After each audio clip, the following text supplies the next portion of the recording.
So today we are in week 5 of foundations, which happens really fast. And so we're going to spend today talking about textiles and sewing. And then we're going to do a little bit of show and tell after that, which will be very exciting to hear what people have been up to, what you're doing, and how projects have proceeded, how they've gone in a whole bunch of different ways. So it'll be fun to see what people have been up to and sort of where we're headed for the next little bit.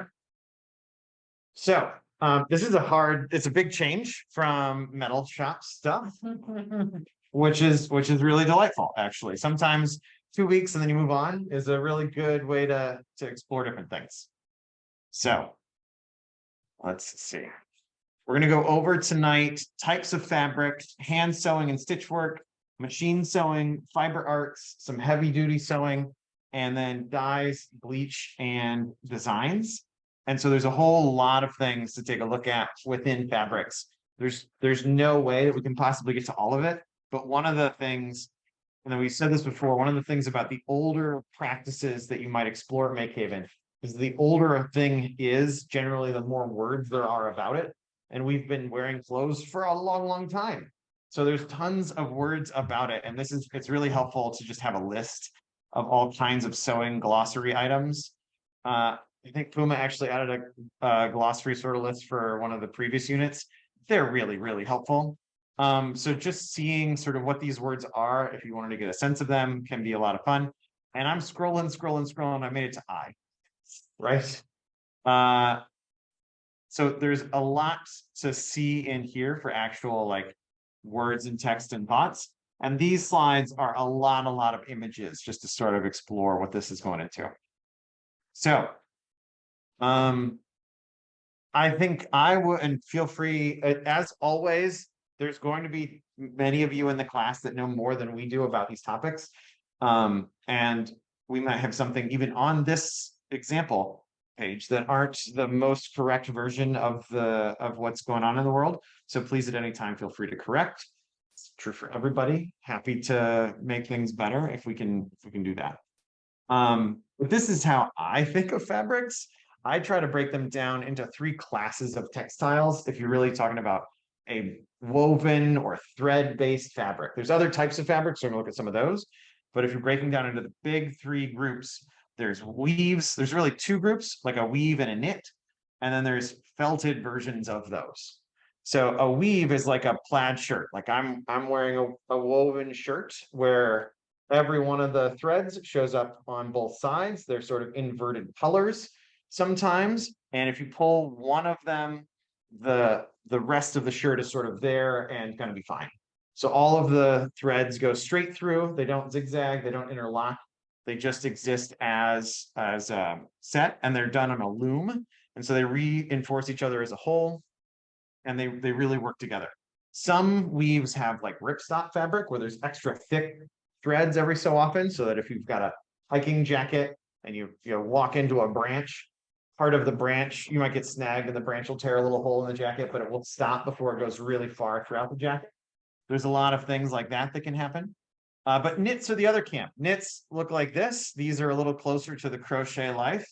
And those are usually big, long loops of some sort of a fiber where you'd have all of just like what Ashley is wearing here. And so a knit like that is one big thing. And if somehow you get the wrong thing to unfurl, you might realize you've got a long thing coming out. Whereas a weave is going to have separate threads, and a knit is going to be just one long looping thing. And then a felt is really if you nap or pile a material. And so there's lots of different ways that you can felt things. Like a fleece is a felted version of one of these 2 things where you can have all sorts of things happen. There's actually felting needles are really fascinating. We'll talk about those in a little bit. But you basically just stab the fibers until they interweave into craziness. And then that makes them into their own thing. But these are sort of the 3 big categories of textiles. If you want to go beyond textiles to look at other non-woven fabric-like items, there's plastic sheets like this charming cover for a chair that you could buy online, or neoprene like in a diving suit, or leathers. Those all count. We all I think a lot of people would categorize them in a textile sort of world, but they're not really a fabric per se, in that they're not woven up from threads. They're from some other type of material. I don't know, this was a mainstay in my grandmother's house growing up. There was a couch with a plastic wrap, and that was totally a thing. She kept it nice. It was very, Okay. So in addition to just understanding those, a big part of understanding fabrics and how they fit into the world is also understanding colors, which is really, really helpful. So it's good to think about how you pair colors and how we describe colors. This is something that as we get more into the design space of the work that we're going to do, thinking about colors and color palettes can be really, really helpful. There's lots of good resources like Peloton and other things out there that'll have you look at contrasting colors to make these. This is specifically for designing color palettes for websites, but there's lots of other ways that you can make color palettes. You can think about RGB colors where you have like amounts of red, green, and blue sort of spilled out in this way. If you have all the red, green, and blue turned on, you get bright white. If you have all of the, there's a range of connections here. And then HSL is another way to think about and conceptualize colors. Web developers might be really familiar with these two things, but maybe not textiles people as often. But it's still important to think about textile color matching. It's like the 80s was a crazy time where the rules for colors were gone. But somehow things tended to still look kind of good. It was I have a lot of fun photos of being put in clothes that are very fun. And I don't mind when kids get way into the 80s and wear that stuff to school. It's a fun way to be. As we think about fabrics and sort of how they fit together, there's a lot of different ways that you can be successful as we're looking at what we're going to be doing this week. People can learn skills that can really add a lot of value to life by shortening skirts that are too long, or having pants, or repairing seams, putting patches in things. Inevitably, because you're a human being, your thighs are going to rub together and you'll have a hole in the inside of your leg. Or you'll like have something hanging out of your pocket, snag it on a thing, and you'll get a tear down the side of the pants. Those are totally normal things that with just a little bit of skill, lots and lots of people can fix and maintain their things. In a world of fast fashion where like getting a new shirt is $10, a lot of times people don't do that. But we're here because we like to make things, and probably we're the biased group that would like to do that repair work and keep something nice that you like. And so learning these skills can be really helpful, like whether it's for practical or having the aesthetic that you want, or strictly for the sheer part of restoring your own vehicles, which is a neat option here inside of a car, it looks like. Or just putting a button back on something. Most shirts, like the shirt I am wearing, comes with the 3 buttons on the inside here that are deliberately intended to give you replacement buttons for your shirt. Many people don't know what they're there for. That is it, and it's really nice. So if you know how to replace your buttons, you can totally do that. There's a lot to think about with all of this fabric, but because it's so omnipresent, there's a lot of ways to consider. I really like this quote, and you're welcome to explore it a little bit more. But it's about how the world can be defined by the things that we wear. It's from a book called The Subversive Stitch, and it specifically talked about the role of women in defining the world through what we all wear, because there's been some gender inequity that we hope to directly confront this week. Everybody wears clothes, and everybody should be able to make and fix clothes. It's totally true. But it's a delightful exploration. If you want to read the book, it comes highly recommended. I've read only sections of it. So let's talk about how you make a textile. So this is something that I haven't seen many people do except on the knitting machine. Not a lot of people make textiles here. We often modify them, but it's really interesting to sort of see how this process works. So I've got these videos that are going to play without audio, just so you can sort of see how weaving looms and knitting machines work. So they both have a little bit of an intro. We'll just go through to these. So this is a loom over here, and this is a circular knitting machine. So the circular knitting machine, you can see there's a lot of different types of threads that are coming in, and for the loom, it's putting in individual threads this way. So there's a lot happening in these machines. This is how most of the clothing that we make is made, with a machine that runs like one of these two different things. Maybe I should pause it. It seems like it's freaking out a little. Uh, and so on here, you've got these large mechanisms that are spitting out lots and lots of fabric to make, looks like stuff for a dress shirt. And so you've got all of these different threads coming together on a loom. You have sort of a woven set of threads. These are happening at, I think at some point they show the speed of all of this, but these are, how many threads are in there? Oh, many. Like different, like different things being fed in. I don't know, but this is 1754 RPM just to make a bolt of fabric. It's like insanity numbers. These are the large industrial machines that are able to crank out fabric as fast as we can engineer a machine to do it. And it's just a ton of material because they need to, time is money. So they want to crank it out as fast as possible. I've never been able to watch one of these things close up. And especially the newest automated ones. I did once get to go into the Pendleton factory in Pendleton, Oregon, where they make the blankets and the jackets and very nice Americana woven things, and it's really cool. But even theirs is slower than these like high-end, ultra fast fashion production machines. These are videos like from trade shows. And the short answer is I don't know the answer to your question. So in here, we've got all of these things. There's people standing around watching them. So that's the weaving looms. So that's how most of the fabrics you interact with on a regular basis are. But then knits over here, these come through and they have lots and lots of fabric, or lots and lots of input threads for a knit. The knits that you might make at home will come from one continuous string of thread. But in these cases, for the same reason, they find a way to do a knit-like fabric that is from many types of threads. So there's linking machines like this. We have something closer to this downstairs. Jersey counts as a knit. There's a different kind of machine, but these are doing something that's slightly different. It's a bit of a subtle difference, and it's sort of crazy videos to watch. But in here, they're doing knitting on an industrial scale. But making those textiles is fascinating in lots of ways. If you wanted to watch those and just sort of nerd out on fun machines, you can do that. But we've been doing this since thousands and thousands of years ago. There's a cave in Peru where they found woven textiles. Peru is still famous for its looms and woven clothing from 8000 BCE. And then you've got other textile methods from Israel, 6500. There's all sorts of ways that we've been making clothes for a long, long time.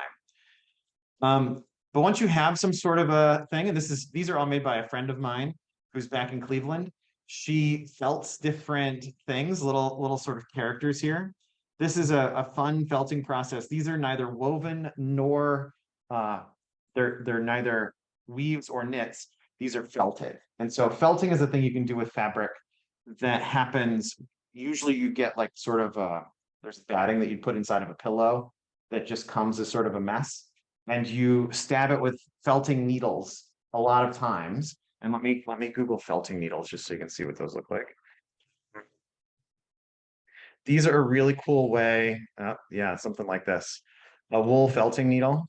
So, and they look like this. There's a whole bunch of needles, sometimes even more than those, and they've got these barbs on them. It's not like a normal set of needles. What you're doing is deliberately tying up the pieces of fabric into knots with itself. You're trying to make sort of a cotton candy of fabrics. And what you get is the ability to have really interesting interconnected fibers that can draw out sort of fun pictures. In the case of these, you can do wet or needlepoint felting. The thing I just pulled up was needlepoint felting. And this is, my friend builds up sort of the base of this in a white base. It's cheaper to get the white base filling for these, and then lays out the skin as sort of a sheet and felts it together, and then puts it around the model that she's built, like this little bear, I can imagine, or bear monkey thing. It's a bear. It looks like a bear, right? Yeah, or the fox. Fox is easier to define. Definitely a fox. Definitely a fox. She would have laid out the structure of the fox, and then sort of the parts of the skin, like a leg would have been laid out. And then she can sort of wrap it around the body of the leg, the orange and the black, and then felt that on. Do the same with the body, the tail, and then it gets really delicate with the eyes and the nose, and that takes some extra work. But you can get really good at this and make fun little characters to have. They're really cute. And that's her on Instagram. She asked that I put it up to use her photos, which is totally reasonable. Yeah. In addition to that, so as we're thinking about different processes that you could have, making and felting and doing things, this is probably one of the first ones that is commonly used at MakeHaven, and it's ironing and pressing. These are two processes for fabrics that are super, super useful. They apply generally to all fabrics, maybe less to the fully plastic ones. But I asked downstairs to Denise, and she had strong opinions about the words ironing and pressing. You iron a shirt when you want to like put it down, when you want to have it look nice so you can wear it to work and you look professional and it's all put together. But you might press a shirt when you want to put a crease in it before you sew. And so those are two similar processes done with the same tool, both done with an iron, where you want to put crease in or remove a crease into a piece of fabric. And it's a really important process for building a garment to iron things out so that they're nice and flat and smooth. And many people are strongly of the opinion that you should have iron clothes all the time. I'm a little mixed on that one. That's fine. I like to buy the iron-free shirts. That's the way I get around it. And so if you wanted to choose settings for particular materials, if you're really getting deep into the weeds with this, you can look up settings for all of the different irons that you might run into. We have a nice iron downstairs. We have a couple irons, but the one that's out front is very good. But you may want to look and dial in exactly the setting for your fabric. And as just sort of spiraling out of that a little bit, thinking about fabrics and how you might need to dial in settings. I think I have a slide coming up on this. Point on ironing clothes, just I don't know, for what it's worth, Yeah. is that like even if you're not going to get into the weeds about it, it is important to check your settings Yeah, because like some clothes will just melt that's if it's too hot or if it's so it is. it's Hotter is not necessarily better, I guess, for those who haven't done ironing. right. No, totally. And if you get very like, we had a member who was a facilitator right as I showed up, and she's since moved away. She made her own swimsuit, which was actually really, really hard and very impressive.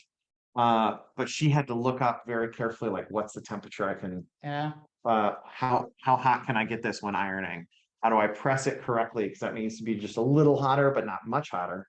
And so all of those decisions, as you get more and more advanced in your projects, you may need to get more technical. For a beginner, you just want to make sure you do it and make sure you don't melt it, right? Don't forget to iron if you need to, if it's not flat, if it's not a flat piece of fabric, but generally it's pretty forgiving. Cotton is pretty good. It's why we wore cotton in the metal shop. It's a pretty forgiving fabric to do this on, where basically hotter is fine. And it is worth it to spend the time to iron before you work on fabric.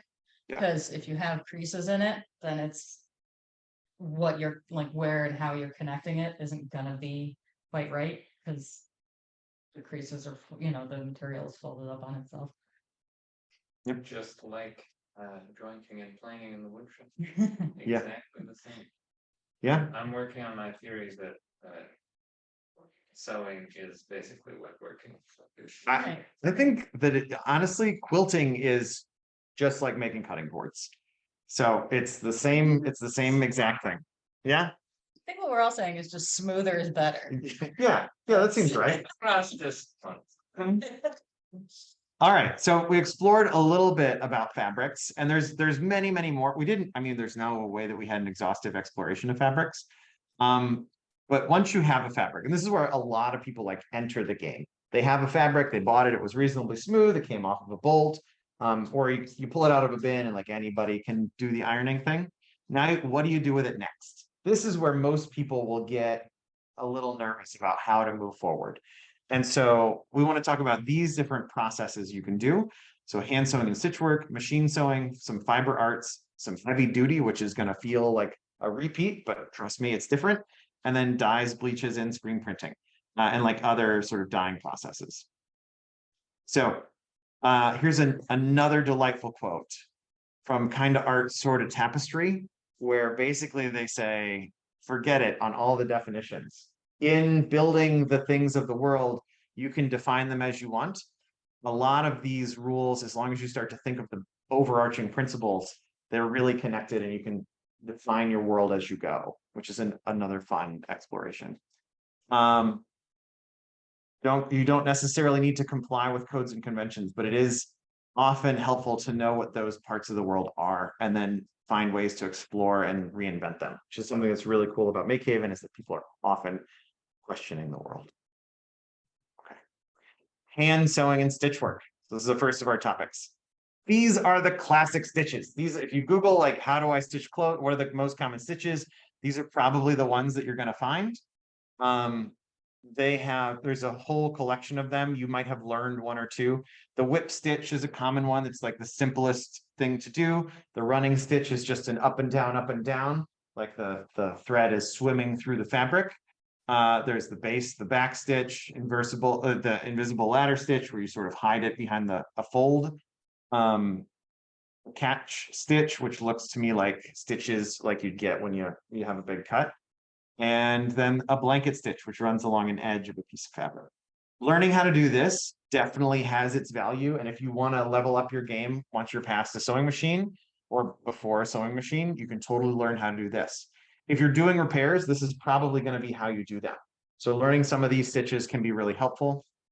And there's some people that like really learn how to use this for practical purposes. If you're out on a boat, you're climbing, if you're in sort of a remote place and you can't change clothes easily, or you need to fix something quickly, just knowing how to do some of this can be really, really helpful. And a thimble is a great way to not poke your finger all the time, in case you wanted to know. It's just a little metal cap for your finger, that's it. Fabric scissors. We have a couple of examples that just happen to be in my bag. Fabric scissors like these have been making mothers and grandmothers in the Midwest and probably in New England, I'm assuming. It's the same joke. Yeah, they've been yelling since time immemorial. These scissors are only for fabric and never anything else. Accurate. Doesn't matter that they're the only ones in the house you can find. They're only for fabric. Go to the store. One of the facilitators downstairs tells a story of their mother put a padlock on their fabric scissors when they were a kid, so that the kids wouldn't use them for projects. These are slightly different. So these are fabric scissors in all of the traditional way, with one clean cutting edge right there. And then up here, there's a special name for these. They're the edging scissors. They're for just cutting an edge where it keeps your fabrics less likely to fray. I should have put in the name of those, but these are two different types of fabric scissors that you might run into that are very important, that you only ever cut fabric. It does seem silly, but that rule is there because fabrics are one of the softest materials out there. And if you're going to use these to ever cut something that's harder, like Pinking shears. pinking shears, that's right. You knew it was a fun word. But if you use these scissors to cut other things, even paper, which feels quintessentially soft and easy to tear, it's still made from wood, as opposed to cotton or other fabrics that are going to be much, much softer. So these scissors, by only ever cutting fabric, they stay much sharper than if they ever get mixed use with different things. God forbid you're cutting something and accidentally go through a staple and then leave a snag. It'll show up in the later fabrics that you cut. You want these to be not only sharp, but you want them to be smooth. So when you make your cuts, they're just buttery smooth and the fabric never snags as you're doing it. Downstairs, there's like 4 or 5 pairs of fabric scissors. If you remove them from the fabric area, I think one of the facilitators has a little alarm go off in their head and they will find you. Only leave them in the textiles area, only use them in the textiles area, and don't take them out of the textiles area. There's plenty, you won't ever be missing them, but don't let them wander off. And if you find them somewhere else, and you'll be able to tell because they're very heavy duty, they're the nicest scissors around, you'll want to just put them back. That's how a textiles facilitator gets their wings, by returning the fabric scissors. In addition to hand sewing, there's embroidery stitches. And so this is not sewing to join things together. This is using thread to add decoration. This is something that lots of people can enjoy for fun. There's embroidery hoops, like you can sort of see here, that holds the fabric really tight. And then you go back and forth with usually a little thicker, a little flimsier thread to add in colorful details to fabrics. And so you might have things that happen like this. These may look like crazy colors, but boy, you can add a lot of pizzazz to an outfit with just a little bit of this. I was in Express less than a year ago, and saw a shirt that like was definitely just a screen printed shirt that should have been $10. And it had 3 lines of embroidery thread across it, which was definitely done by some robot, not a person. I'm gonna hope, actually. And that shirt was for sale for $90. Yep. And so you can totally there's the world values adding something like embroidery thread to a t-shirt even. And so finding ways to make that extra pop, that extra piece of the world, lots of people find good value, and a lot of people find it really meditative too. So this is a really fun way to make things nice. There's also cross stitch and needlepoint.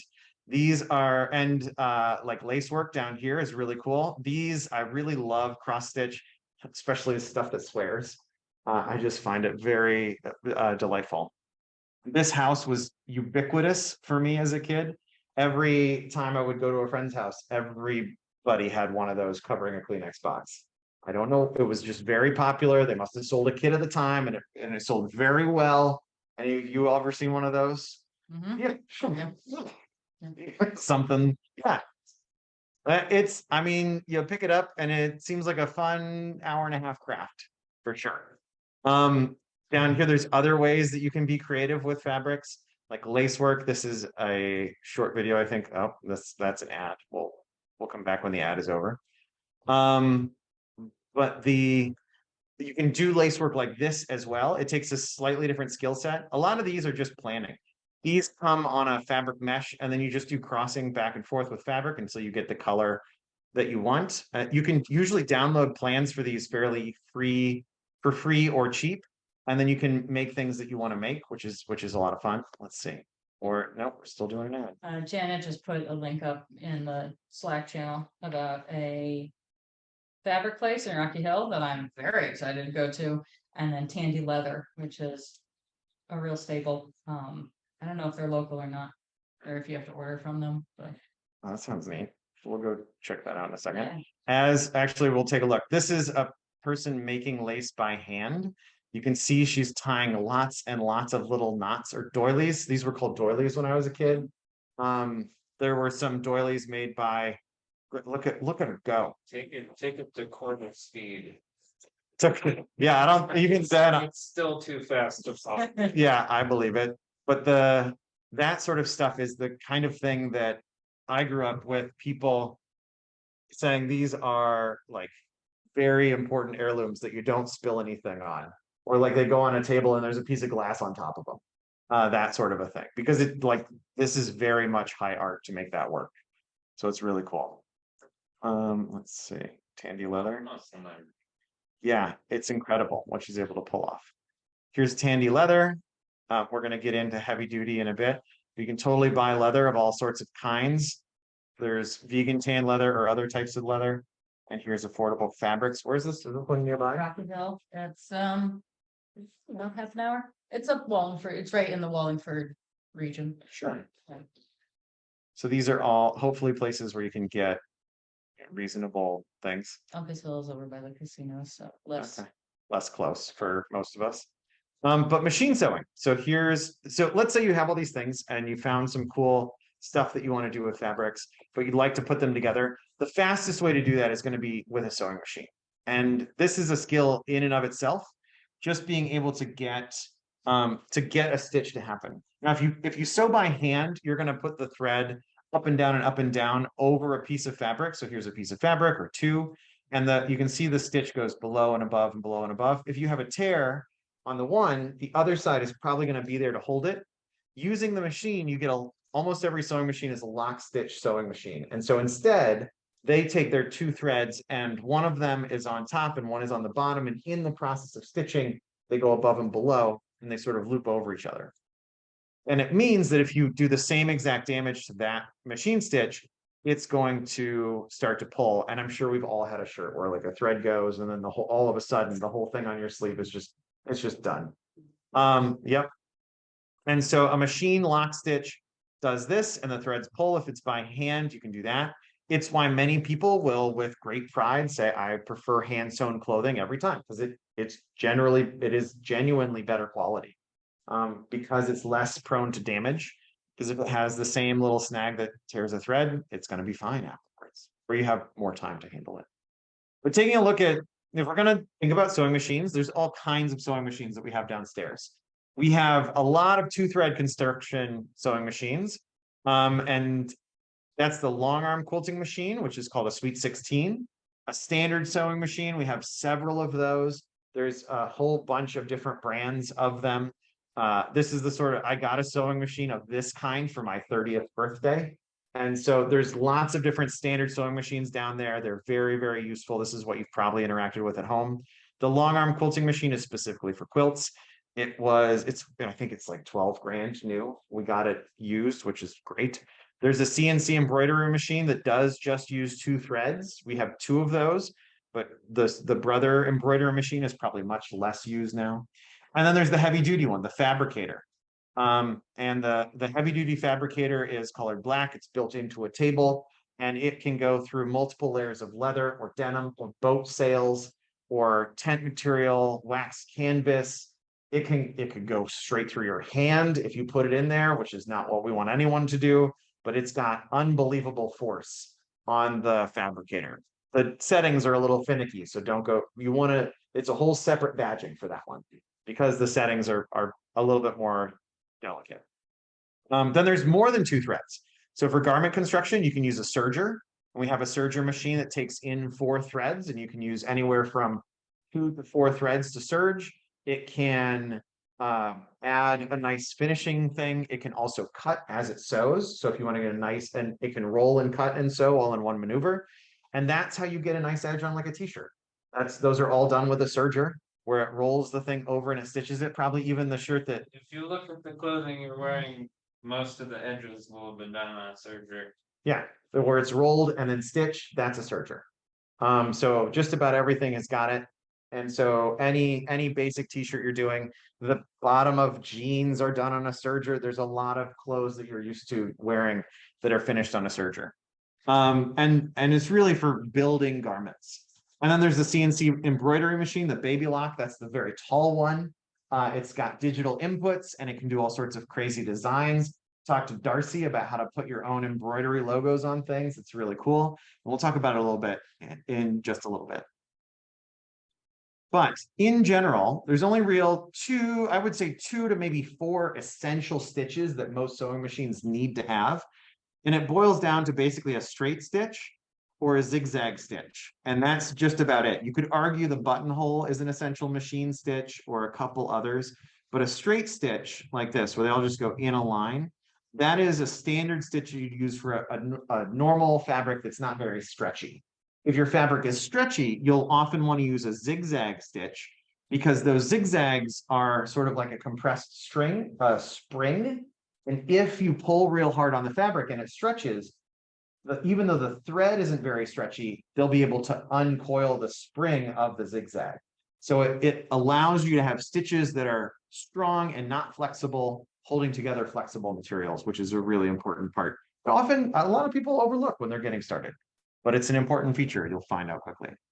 All the other stitches are usually just decorative. I think we have a machine downstairs that will sew hearts for you. All of these are often easy to program into a machine, and look at how fun they can be, but they're usually not a necessary for anything kind of stitch. One thing you'll want to think about on your sewing machines though is how much tension you have. And so you don't want to just go dialing the knobs around left and right willy-nilly. We have sewing machines at school, and when kids come through and they play with all the knobs on them, I get annoyed because they don't know that they're causing mayhem, but they're causing mayhem.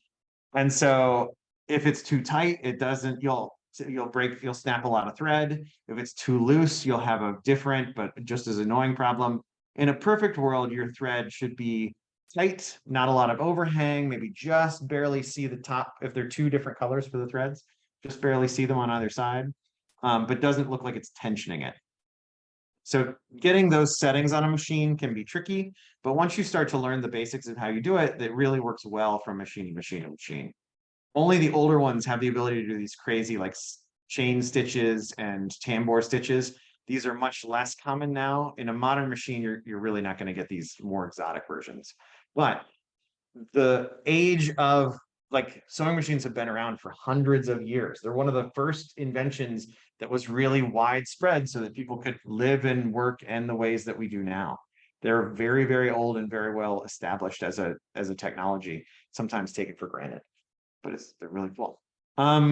Clothing is an interesting thing that you could go after. This, I would put making your own clothes this week in the same camp as like, sure, you could make a dining room table during the woodworking weeks, but it's kind of a lot. Making clothes is something that's awesome if you're already good at it, or if you want to make a simple skirt that's just a straight like A-frame skirt, that could be okay. But if you're trying to build in, Saturday, as it happens, is slash. Yeah, making a circle skirt, and there's still a couple seats open. there you So go. if somebody wanted to just take a class and make a skirt, That sounds great. textiles nailed. Yeah. But yeah, that would be awesome. I had a student there, actually it was Mike's student this year that took a pattern like this and she made a corset. It took her 3 months to do that. So like it is possible to build your own clothing. And it was like I really like that kid. She's great. Hope she watches this video to hear the compliment. But it was her first like big sewn thing, right? So it was clear that it was like her first project. She was super proud of it. It was awesome to see her come into school beaming about it. But it just it's a very complicated task to build a garment from scratch. The people who can do that are really great. Using a pattern like this is totally the way to go.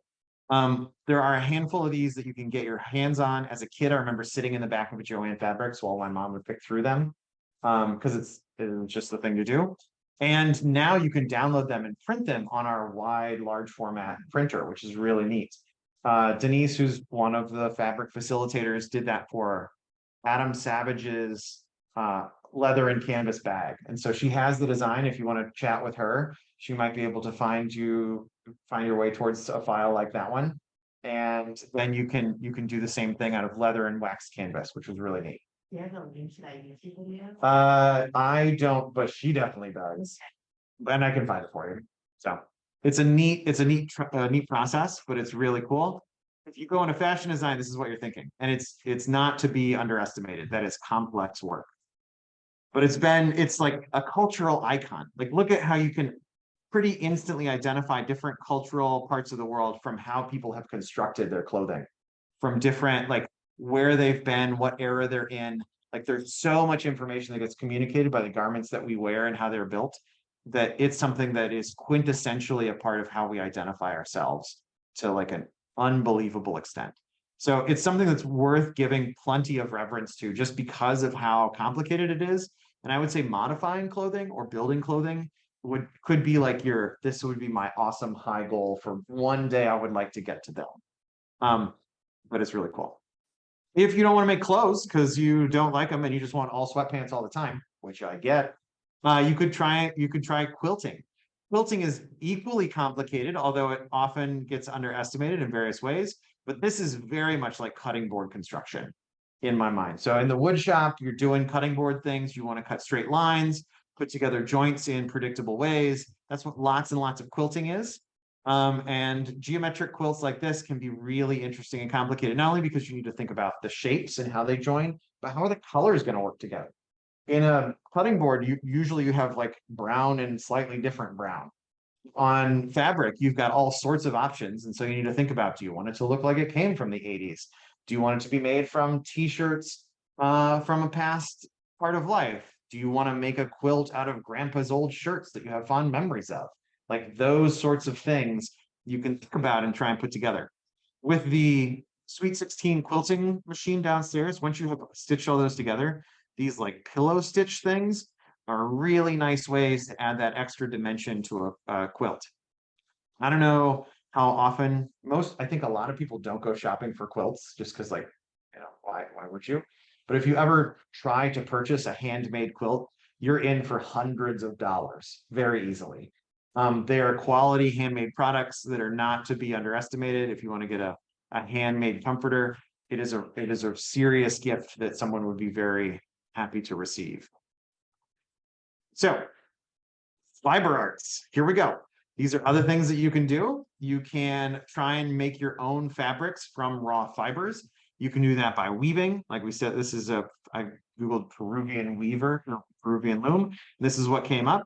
But there's radial looms, there's straight looms, there's all kinds of looms from all kinds of parts of the world and cultures. It can be a really great way to get connected to your roots if that's something you wanted to do, or if you just want to make your own fabric from scratch, which is a lot of fun. Another way you can make a fabric, like a big panel, is by knitting and crochet. And this delightful lady, I can play this video. She's gonna speak with the right amount of passion.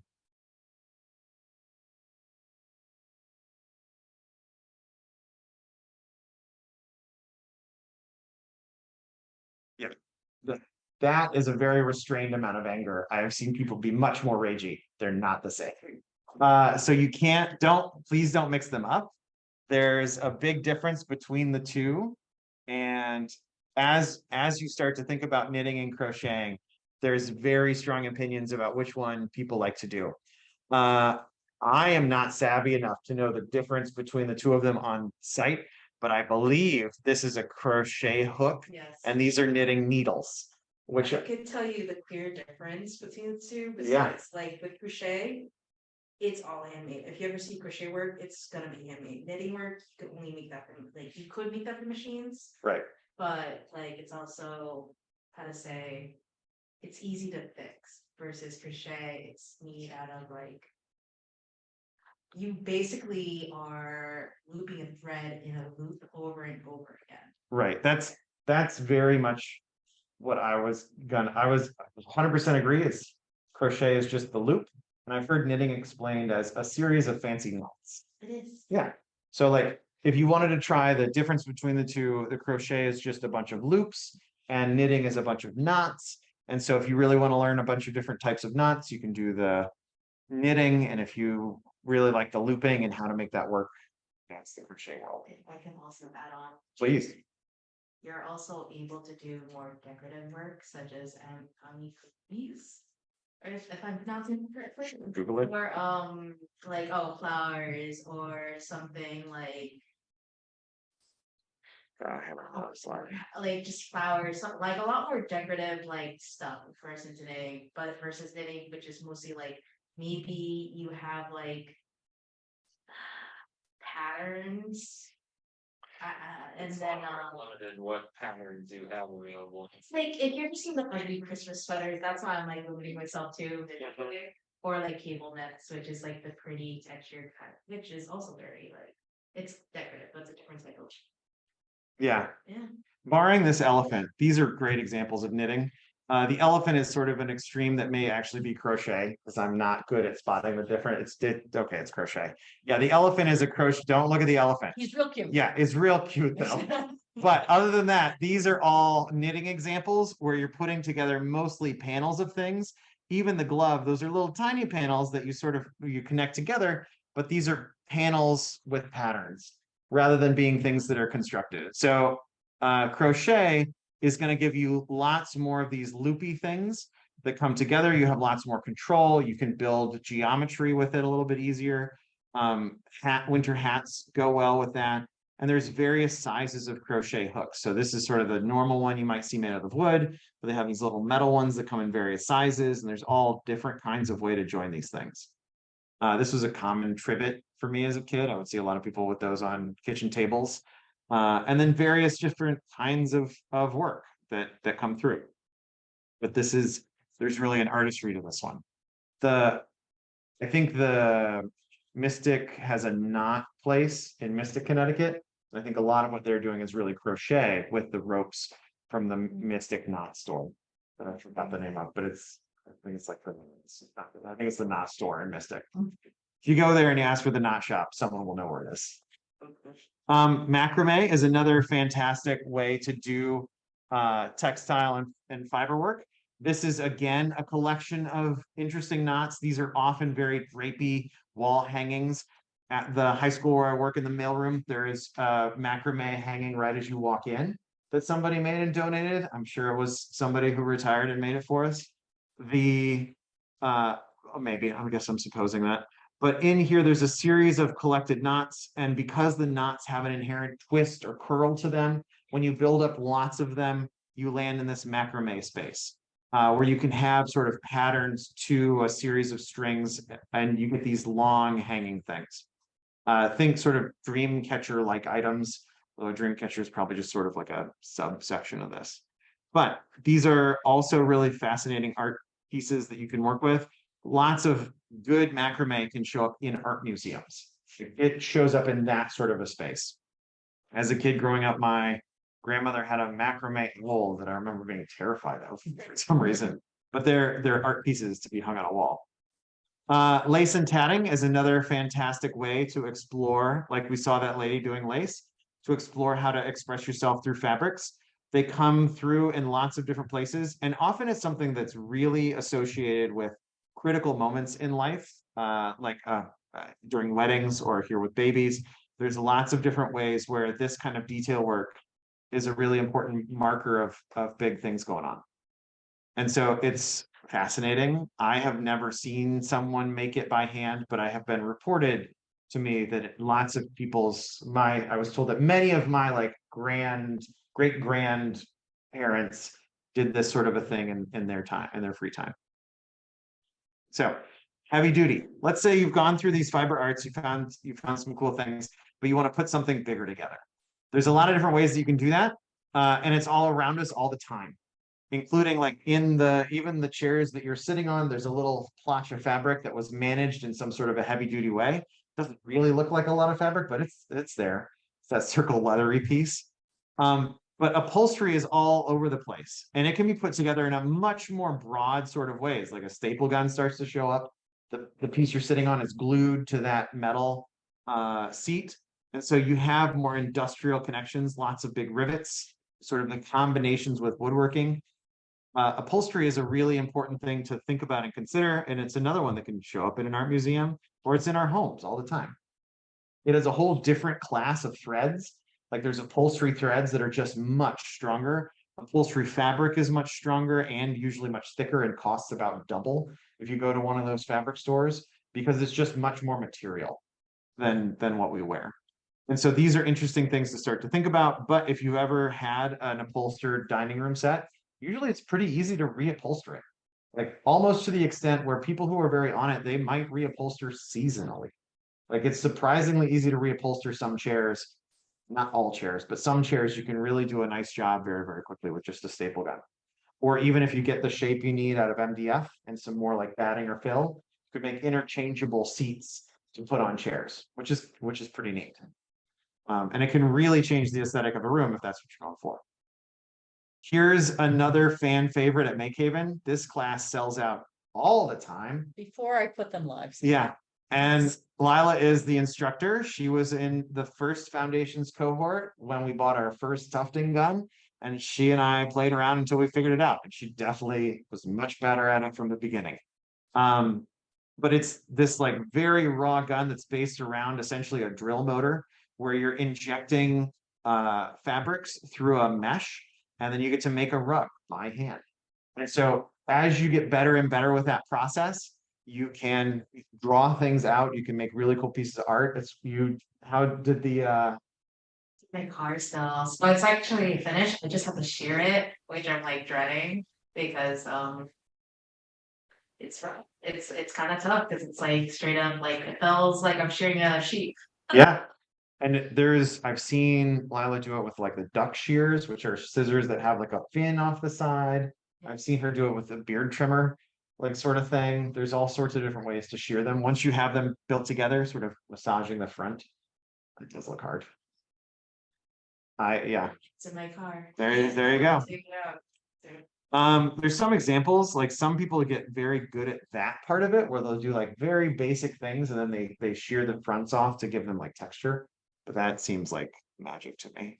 I don't know. But this process, there's a lot of really cool things to see and learn about tufting, but it's an art that you can totally do here, and you can take a class if you wanted to. Rag rugs, another thing that were super common for me growing up, and they're pretty easy to make. You can make them out of any kind of old t-shirts or garments that you have. You just sort of roll them up and then you put them on a loom. And this can be a very rudimentary loom. You see this one's just like a wood frame with strings going back and forth, and you wind up your rags and stuff them between those things. These are very simple to make happen, but they can be a nice way to add some really robust floor coverage in like an entryway or in a mudroom. They're really nice because like they're probably made from garbage fabric anyways. And if you pick your color combinations, you can make a really strong, really useful sort of thing. But it is going to be a lot of work between building the frame and then doing the thing. Anything where you're generating your own fabric, expect to be there for a while. Also, here's another really cool option. If you get good at all these things and geometry is your jam, you can learn to make your own gear, which is exactly what this is. And so Make Your Own Outdoor Gear is a whole website where they've got patterns where you can make your own stuff. You can download these. I think that they are free or very cheap. And with the right fabrics, you can make your own outdoor gear, which is really, really cool. So a lot of those were examples of make your own gear things, all the ways from sailboat sails, which we have the fabricator that could actually sew that, which is wild, to making your own tents and backpacks. This is that ripstop fabric I was talking about. And if you see a fabric that looks like this, where there's every so often a little heavier stitch or two paired, that is intended so that if tears start, they're stopped by the next thicker thread. It just changes the momentum of a tear propagating and keeps your fabrics less likely to break, which is very important when you have a tent in the outdoors and branches and trees and things. Then we have dyes and bleaches and designs. This is a fun chemistry game. You can dye and bleach things in all sorts of ways. This is a girl who's going through and using natural dyes on things. There's always real fun. If you just search colors online, you'll probably get a pile of different dyes, like in an open air market, that are really cool to see. But there's a lot of chemistry in this. This is the shape of the color blue in blue jeans for the chemicals that make it. And so you can see these weird things. I'm a chemistry teacher. We can go very deep in the weeds about how colors really correspond to shapes of chemicals. But there's a lot of interesting things that you can do with dyeing shirts, and making tie-dye is just a really fun example of that. So tie-dye is totally a thing that people could do. It would be a fun time if you made a tie-dye shirt and then we played around with that some more. For screen printing. Bleach is another way that you can modify the color of a garment. You need to be careful. Bleach is sodium hypochlorite, and that is kind of nasty stuff. You don't want to get it on your skin. You definitely don't want to ingest it or get it on soft tissue. And if there's bleach in the wash, it will bleach everything in the wash. So you don't want to you want to rinse it out in a sink if you're going to use it. You want to make sure that it gets out of there. I know there are people who bleach sheets when they put them in the wash. That terrifies me. I just get dark sheets. I don't know how to deal with that. That seems like a lot to me. But if you want to, this is very much a style that people has been recurring, where you dye different types of clothing. Also screen printing. We're going to have a whole printing week coming up next week, I think. And we're going to go deep into screen printing and block printing. So we'll be able to do that together. So don't feel like you have to jump into that now. If you wanted to go down that route right away, you sure can. We're not going to stop you. But we're going to have a whole printing week next week, where we go through a lot of detail with this. Yeah. Go printing's really cool too. I don't know if you've ever done it with like just leaves and then you dirty pot it. It's like what Lisa did with that, Wow. the apron. Yeah, you should. With all, like almost any plant material. Yeah. Onions come out really cool. The onion wrappers. Oh, that'd be neat. That's cool. Felt wool works really good when you're doing it, and then you dirty pot it. That's what they call it. Lisa Krasno, the jewelry facilitator, she did a lot of that last year. She has great processes down to a science for like how do you put the patterns of natural leaves and flowers and things onto garments, like set them in with the sun and the whole dyeing process. Yeah, it's really cool. In fact, the apron I believe she wears Oh. for like crafting things is she did. Yeah, Do we have like a place where we can do dyeing and making it? I've seen someone I actually next to the slop sink. Yeah, we did a whole indigo class and we just put down tarps Cool. next to the slop sink. Here, just as a. Yeah. independent. Yeah. Okay, cool. How many print screens do we have? piles. Piles and People piles. that just leave them behind for some reason. Yeah, we just recently cleaned them out. They just shame. Yeah, we don't generally keep screens like for anybody to use, cause they're just I mean, we have some that like we keep for classes and stuff. Oh. But like artists, craftsmen across the street, they probably have them for sale. We have some in the store. Oh, all right, there you go. So they're, yeah, but like, if we just say you can store them, I've seen them become a pile. That's like. So if we wanna do some screen printing, we should just buy one. Technically speaking, you could make one. That's true, Okay. yeah, Yeah, Good woodwork. yeah. It's a frame and then like if you've ever replaced a screen in a window at home, it's exactly the same process. Works really well. yeah, we have ones in the store that are actually, they're metal, Mhm. cause they were cheaper, Good metalwork. not gonna lie, yeah. Yeah, you can do that too. But- About this next week, but do you guys have like a power washer to like burn, like remove emulsion from screens? Yeah, we have all of that stuff. Yeah, there's emulsion and a spray thing in the slop sink. It's, Yeah, thank you. and the machine that we have downstairs is four-headed. So if you're really good at this and you want to line up colors, and we'll talk about it more next week. I can see we're gonna have a good week next week. You can line up colors and do multicolor prints. So that's a cool way to do things too. Another thing that's interesting, and more for when we get to vinyl, is heat press. So that's a cool one to do as well, where you can cut out on the vinyl plotter a thing and then it irons on. If the wet and squishy of screens makes you nervous, you can totally do it with just a heat press and have it digitally designed and made, and all you need to do is iron it on. And it works great. We have kids doing that at school and it's really fun. We just bought a big iron that does it all at once. Yeah, we've got like there's like a square. Yeah, big square thing. Yeah. Yep, a heat press. So if you wanted to do your own CNC embroidery, the recommended way to do that, and this is just for people where that raised a little flag in your head of, I want to do that. The software that you would use is called InkStitch, and it's an extension to Inkscape. There's a lot of layers to learning how this works. I don't want to say that it's easy. However, I have heard time and time again, the instructional videos are fantastic. So if you wanted to lay out your own designs to make something like this, you can see a lot of this. It takes a fair amount of work to lay this out, to get it set up right. But once you do, you can have really cool designs come out. And it's probably everybody who I know that's done it have said it's worth it. The videos are watchable and learnable. And it is not simple, but it is a learnable skill that then you can make all sorts of things that are your own. What's the name of the facilitator who makes like faces for stuffed animals downstairs? Christine. Christine does a lot of this, and then she sells stuffed animals when we went to night market and other places, I'm sure. On the internet. On the internet. She gets to make her own stuffed animals, and she uses InkStitch to make the face and the eyes and all of that. She's always on that machine doing something. Yeah. Yeah. Making wings the other day. Yeah. It's a fascinating machine. Yeah. It's really cool. I just got badgered on last week. Well, worthwhile, pretty straightforward. And this works with rather the 2-color or 2-thread or the newer baby lock 6-color. Yeah, no, it's great. So learning InkStitch could be a good investment if you want to make some embroidery things.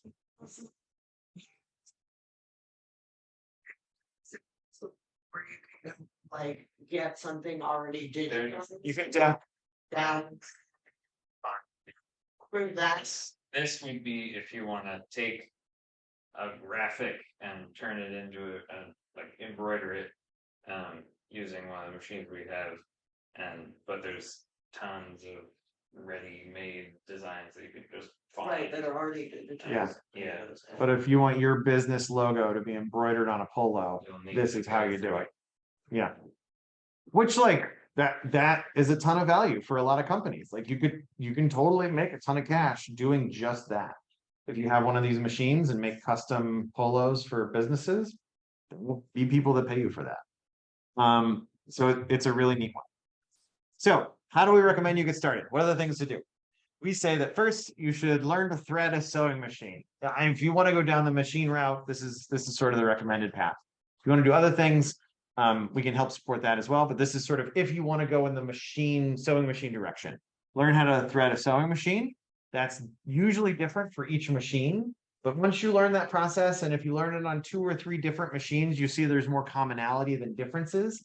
And then you start to get more confident because you can try out different machines and see what's going on with them. From there, making a simple pillow is by far the easiest. We have batting downstairs. There's piles of scrap fabric and donated fabric that you can use. So don't feel like you have to buy anything for that first pillow. You can make a tote bag. That's a really fun way to use a pair of jeans that you've ripped the knee out, or you've done, that you have sort of a wasted garment that you want to make into something fun, to give it new life. You could tuft a rug if you want. I'm so amazed that Lourdes went with a face on. That was your first rug. Second, but still incredible. But making a small rug would you say it's a pretty achievable goal? If you're trying to do small details, I recommend using a hand thing. Sure. Do it by hand. All right. But otherwise, I think a big, like honestly, the Bobby Hill one would be like technically 4 hours. Yeah. No, that's wild. So it's like not a huge time commitment to do the thing, but it is still, it's a lot. But like somebody just walking up to play with the gun for a little bit in a conversation with Lila, you could probably make like a small 4-color, nothing fancy rug without a whole lot of fuss. There's still many steps. So you have to make it and then glue it and then trim it, but it's doable. And then another one that's a big option is to fix a garment, like sew on a patch, fix a seam, stitch together something that tore and you want to keep using those dress pants. There's a lot of options for ways that you can fix things. There's also these grab bag assignments, and I've posted these so you can get to them. But in here, somewhere in here, there's a link that you can see it's a big list with recommended things, where you can watch a video on how to make a tote bag or how to make a reusable shopping bag or pillowcases. These are all sort of suggestions for what you might do. And then videos that we've watched and looked at and we know are good ones. So we have some of these that we've put together and we want to, if you're ever stuck or wondering where to go, you can go to this document. I'll put it in Slack also, so you can see it. But these are a great way to try and explore these different things to try and find a thing to do, which is a lot of fun. And so that is essentially our exploration for trying to summarize the entire field of textiles in a week, which there's no way that we could even possibly come close to that. But just to say a lot of the words and try and make sure that it comes out in a way that's useful and approachable, and hopefully gives you something that you'd be inspired to do. Our facilitators for textiles are fairly spread out throughout the week. I think Denise is here. Is she still during the day? I think she's during it. I think she's during the day, and then the other ones are here in the evening, more. And so we can take a look at when they're around. I think Christine's in daytime as well. She's daytime. Yeah. Oh yeah, I think when I get here early, she's still here. Yes. So, and then there's Young and a few other people that can help as well. I think that you would not be lost if you asked Lisa, the jewelry facilitator, about the sewing machines. She also knows a fair amount. And I can help you with thread a sewing machine, make a pillow and a tote bag. And that I can do that. But I don't want to claim that I would be good at all of the things. Basically, most of these I can help you with. I've made clothes in the past. Glorian sew something. Some people have real strong opinions. The idea would be that it shrinks in advance. It makes me nervous to put a loose edge fabric in the wash. So I don't usually, but You could always roll it over and safety pin it down the side or something. Yeah, that's true. Or put it in one of those sweater bags. Oh, that you can totally do that. Another thing that's fun, and we haven't talked about it yet, is this Halloween I laser cut parts that I then sewed onto a shirt. So I was a Pac-Man ghost and I laser cut all of the features of a Pac-Man ghost and then sewed them onto the t-shirt that I was wearing. That's a fun way to do sort of a combination of things. We haven't talked about the laser yet. We will in a couple of weeks. But there are ways to integrate different practices together as you try and explore these things more and more. Speaking of that, Yeah.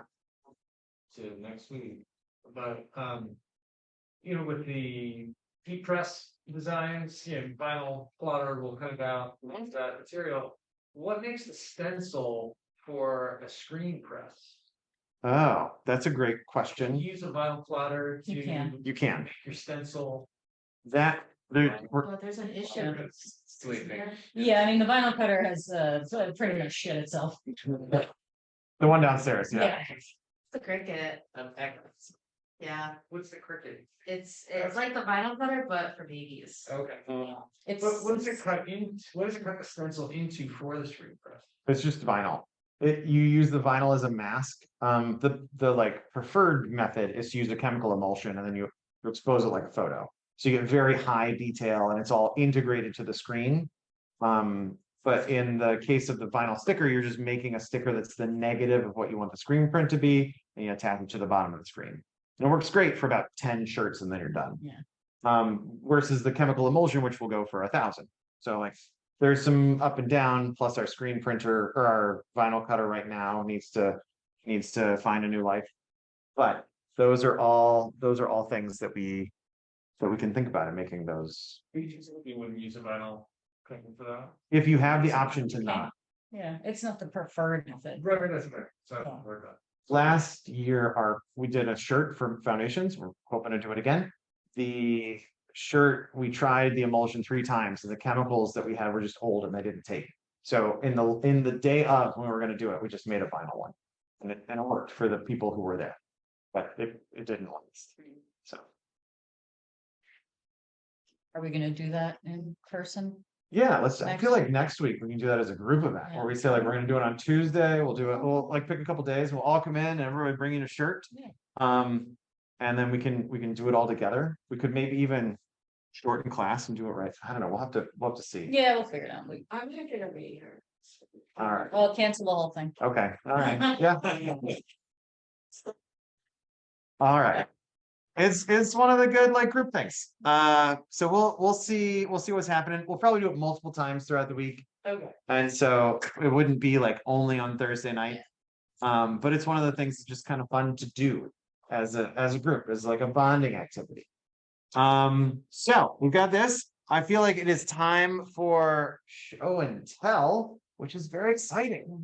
People who are at home, it's delightful to have you, and we hope you have a good evening. And we'll see you in the space soon. All right. See ya. Bye. Actually, me too, that's the